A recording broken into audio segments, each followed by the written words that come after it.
On an island shrouded in eternal mists, where time seems suspended and reality bends to the will of its sole inhabitant, lives one of the most enigmatic and powerful figures in Greek mythology.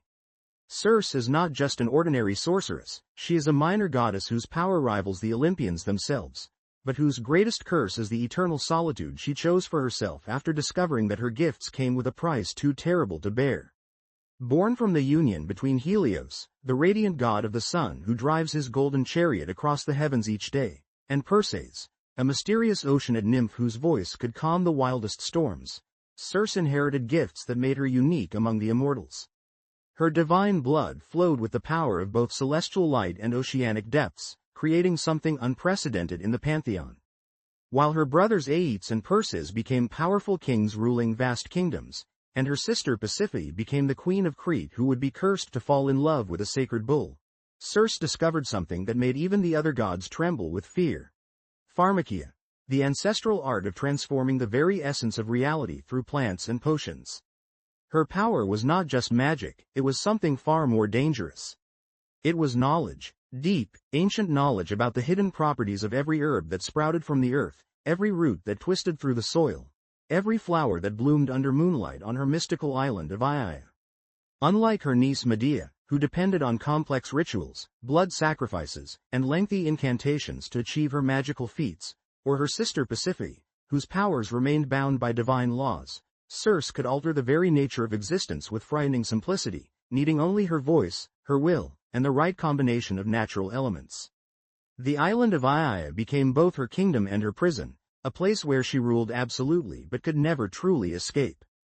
There, surrounded by lions with golden manes, wolves with eyes like silver moonbeams, and bears whose massive forms moved with unnatural grace, all obeying her every command like the most faithful domestic animals, Circe began her experiments with transformation.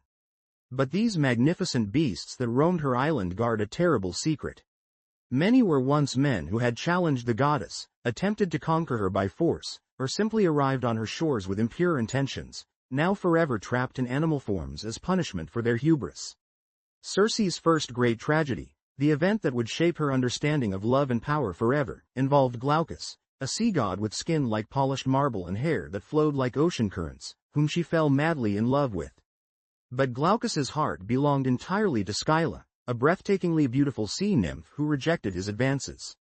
Moved by jealousy that burned like molten fire in her divine heart and pain that cut deeper than any mortal blade, Circe did not give Glaucus any love potion as some storytellers incorrectly claim. Instead, consumed by rage and heartbreak, she directly poisoned the sacred spring where SCYLLA bathed each morning, mixing her most potent and malevolent herbs into the crystal-clear waters.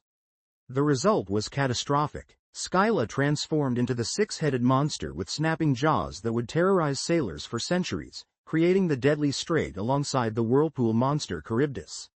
This horrific event marked Circe's soul forever. She realized with crushing clarity that her incredible power always came with a terrible price, and that love among immortals was often a destructive force capable of reshaping the world itself. When she later became romantically involved with Picus, a king blessed by the gods with the gift of prophecy, and he rejected her advances for a mortal woman, Circe's rage consumed her once again. Without hesitation, she transformed him into a woodpecker with brilliant red feathers. His loyal companions, who came searching for their missing king, suffered the exact same fate when they dared to confront the goddess. But it was the legendary encounter with Odysseus, the cunning hero of Ithaca, that changed everything in ways Circe never could have predicted. The battle-weary warrior arrived at Aiaia with his exhausted men, completely unaware they were stepping on sacred ground. Following her usual pattern, Circe transformed the first expedition of scouts into squealing pigs with a simple gesture and spoken words. But when Odysseus himself appeared at her palace doors, protected by the magical herb moly given to him by Hermes, something completely unexpected happened. For the first time in countless centuries, someone successfully resisted her magic. What followed was not just romance, but a genuine connection between two souls equally isolated by their extraordinary destinies. For one full year, Circe experienced something she had forgotten: true companionship without fear or manipulation. She helped Odysseus with crucial advice for his perilous journey to the underworld realm of Hades, sharing secrets that no mortal should know, and taught him exactly how to navigate between the deadly dangers she herself had created, the monstrous SCYLLA and devastating Charybdis. From their union were born 3 sons who would each leave their mark on history: Agrius, Latinus who would become king of the Latins, and Telegonus the adventurer. Some sources also mention Faunos, who became a minor deity of wild places.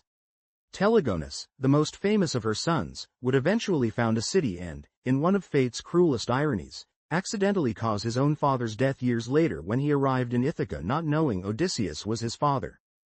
According to ancient sources, CIRCE remains in Aia to this day, an immortal goddess who chose exile over the company of other deities.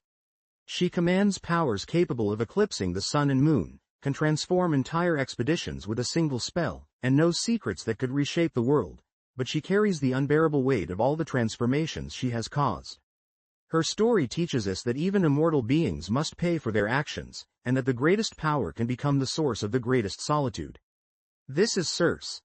Not just a sorceress, but a tragic goddess who discovered that knowing the deepest secrets of transformation meant becoming forever a solitary, powerful, and eternally misunderstood being who must live with the consequences of her choices for all eternity.